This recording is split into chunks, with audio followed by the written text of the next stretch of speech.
Hey guys, this is Jadero, and I'm going to show you just a quick tutorial on how I add loom bands to this rhinestone link chain. So first comes first is Budget Central is the first one that I've seen that came out with on Instagram a loomed bracelet of this sort. So buku credits go to her. Secondly, Hooked Hetty on Instagram. She had actually done a tutorial showing how to add loom bands to a rhinestone link chain. So for my tutorial, which I absolutely am not one to step on anybody's toes, that is not my intention, I just want to give you a tiny bit of why I decided to go ahead and do this. I love this design, which if you haven't seen it, you must. It is the beaded choker necklace that was two of At Crazy Just Might Work, Suzanne HB, two of her designs mashed up together by Adele Griffiths, and tutorial is on my channel. So this inner part is the doodad and the outer is the curlicue. So my thoughts were I wanted to change up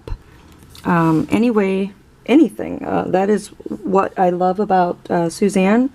Her designs are so versatile that it seems like once you're done, they give you so many possibilities to add borders and whatnot. So I just love her to pieces, and am very grateful that she doesn't, you know, get angry if I change up her designs. So just quickly, I wanted to show you the basic process on how I loom this chain.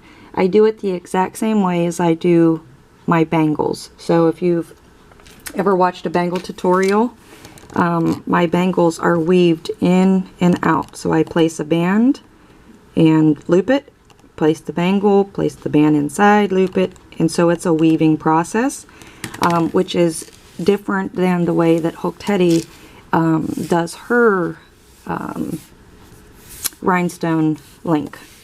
So I want to show you how I do mine, and I also want to show you the different variations.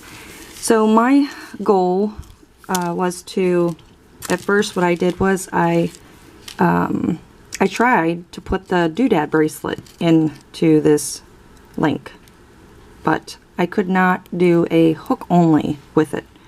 So then I thought, well, I might as well do the same stitch as I did with the bangle and throw some bands around it, and then that could be possibly the center of, you know, if we wanted to do another type of choker necklace. So that is what my brain was showing me, was having a rhinestone edge around. So that's where my brain started working. Also, I am very curious to see how many hybrid theory designs we could do with a rhinestone link in between it, okay? Because basically all this is a 2-peg stitch, as a fishtail stitch is, and as we know with the hybrid theory, it's just doing different stitches to make different designs. So if we have this in the middle, I think it's quite possible to do a ton of designs based around this chain link. So just to give you a quick synopsis, if you will, of me rambling about my, excuse me, theory or thoughts. So I'm going to go ahead and use, as I posted in my picture on Instagram and Facebook, these are the pearl white LE bands.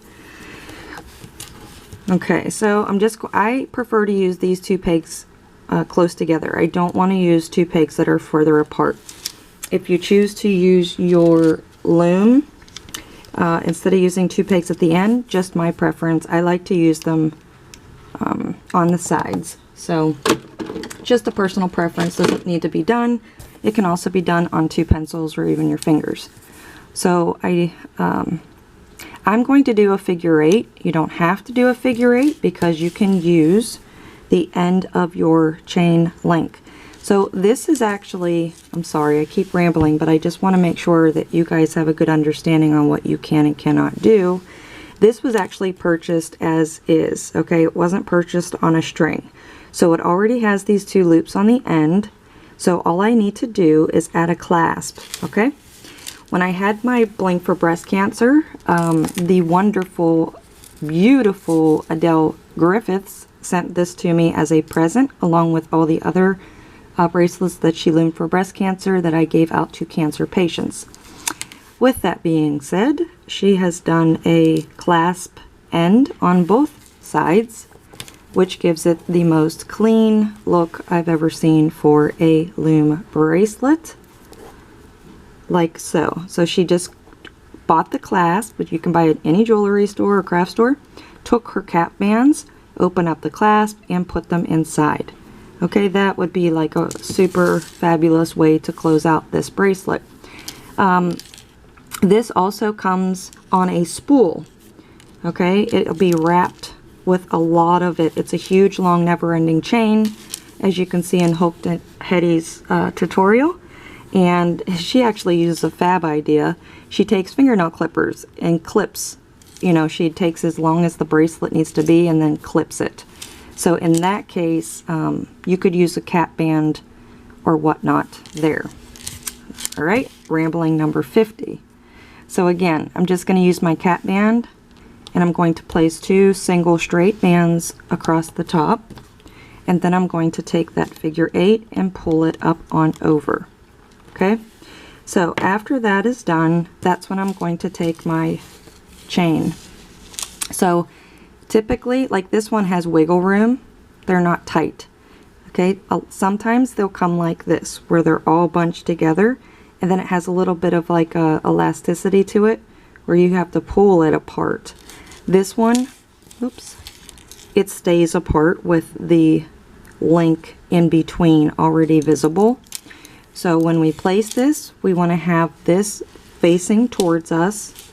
The beginning part, we're going to put right in between, on top of that cap band. Right there, in between those 2 pegs. Like that. We want to grab our next band, and we want to place that on top. Like that. Okay? And then we just want to take, I'm going to do just, for this example, I'm just going to do a regular fishtail stitch. And then we can change it up later. So I'm just taking the bottom bands and bringing them up and over. If your rhinestone slips, not a big deal. Do not pull on your rhinestone chain. Let it be, because you could potentially move it into the wrong position. So what I'm going to do next is take this chain, and I'm going to simply take it to the back like that. Okay, because as I mentioned, like I did my bangle, I want to weave this.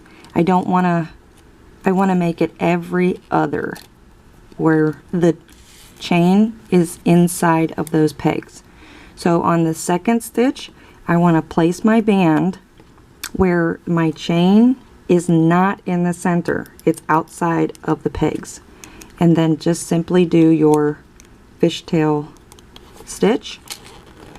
Once we did that, then we take it and bring it back on over. It's going to be humped up just a tad, but if you carefully, don't pull, just kind of carefully put it like that, you see it perfectly puts that space right in between those 2 pegs. So we want to put our band right in between. Again, while you're looming, if you put your band on and you just don't see that rhinestone in place, it's okay. Please do not pull on your bracelet. It will not lay flat at the end, and it may put crinkles in it.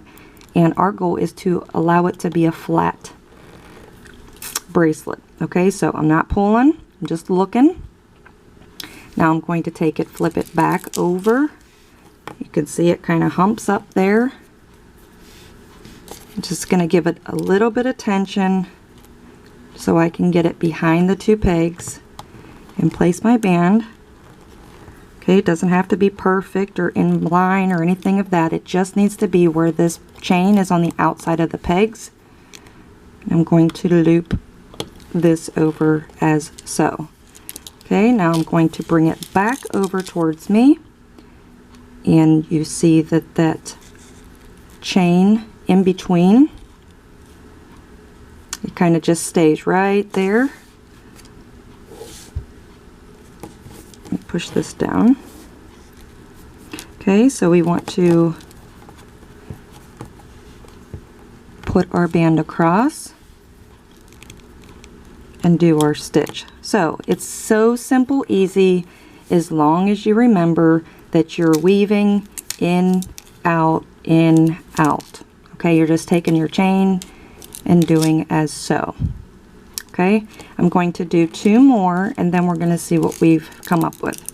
So if you're lost and you don't know which one you've ended up with, you can always tell by 1. Obviously, if you have a rhinestone inside, you know it's time to flip it. And 2, if that rhinestone happens to not be right in position, when you flip it and it bubbles over, you know that it's time to do a stitch on the outside.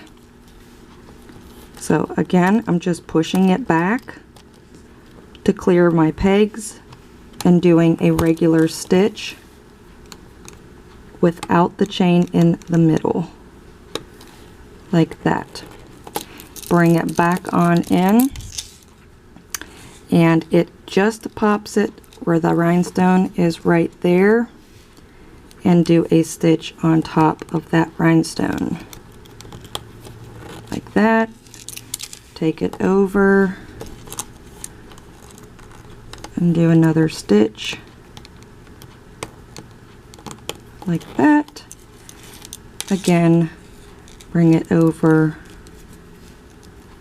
It is a very fast bracelet, depending if this is the stitch you want to do, but just for this tutorial.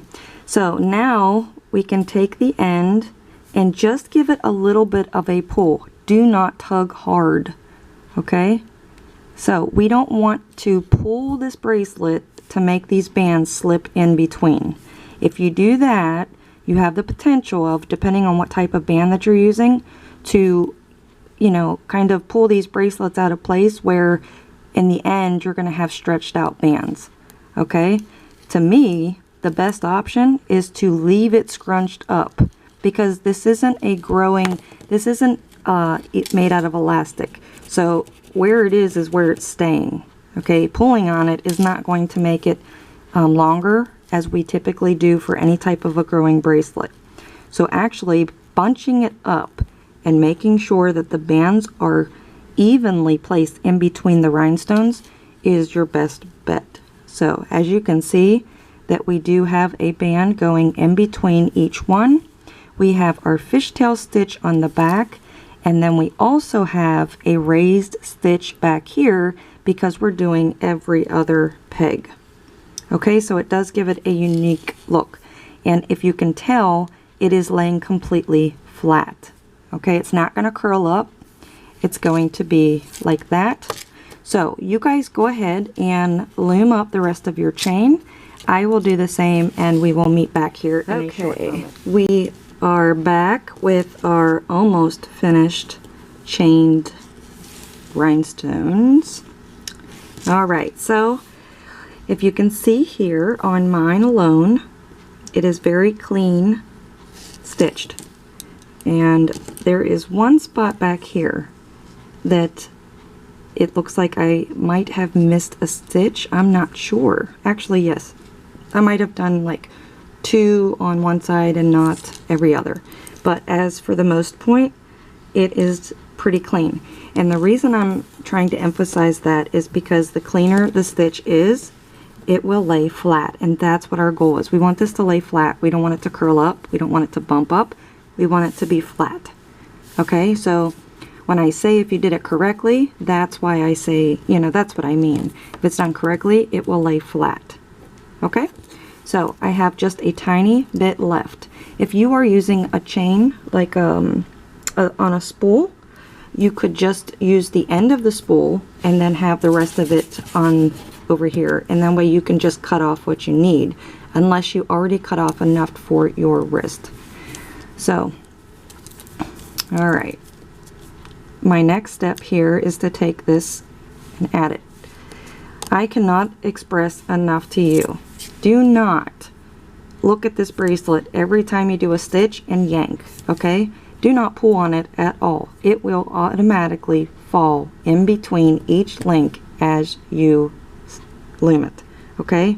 Do not pull on it. It's not worth pulling to try to get 1 or 2 bands into place. They will automatically fall into place. Alright, so let me grab this bottom and loom this up. See, it's not even like I'm doing it and it's perfect. I'm just doing the stitch and it falls right into place. Okay, and so I'm not going to pull. I'm just going to put this end over.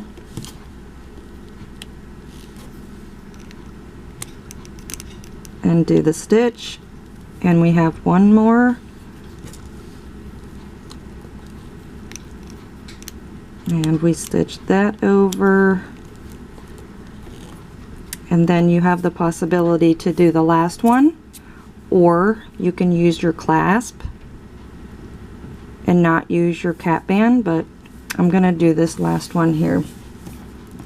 So this one I need to push back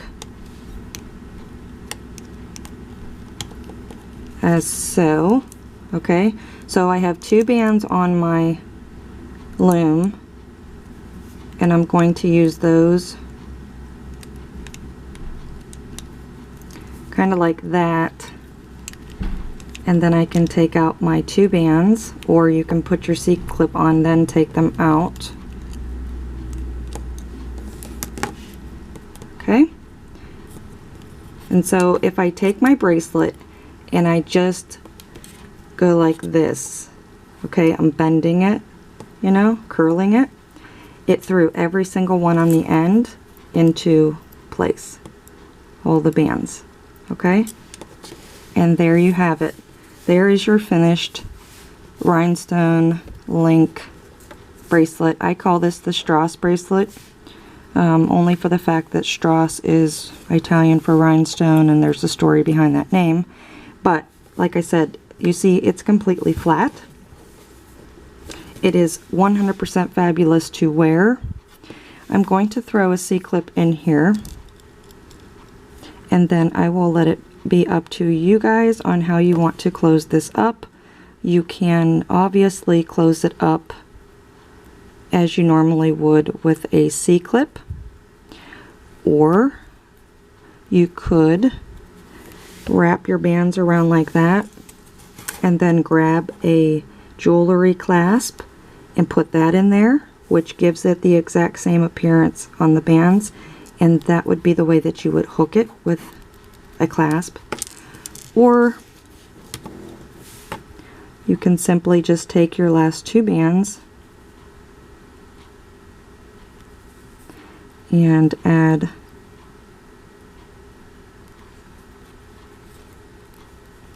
your C-clip like that, and then you can kind of push that. If you have a ending on yours, you can hide it like so. Okay, and then you would just take these 2 bands you have in the beginning and then add your C-clip. But I don't want to add mine yet because I want to kind of play around with it. So there will be more tutorials to come based off of this bracelet. This one is just merely showing you how to add any fishtail design. I just chose the original fishtail. You can also do the switch loop single that I did. That would work with this as well, but that's going to come up next. So I hope you enjoyed making this bracelet as much as I did, and I hope that you really like the way that it looks on, and it could become just a fabulous present for a loved one. So till next time, let's bling it.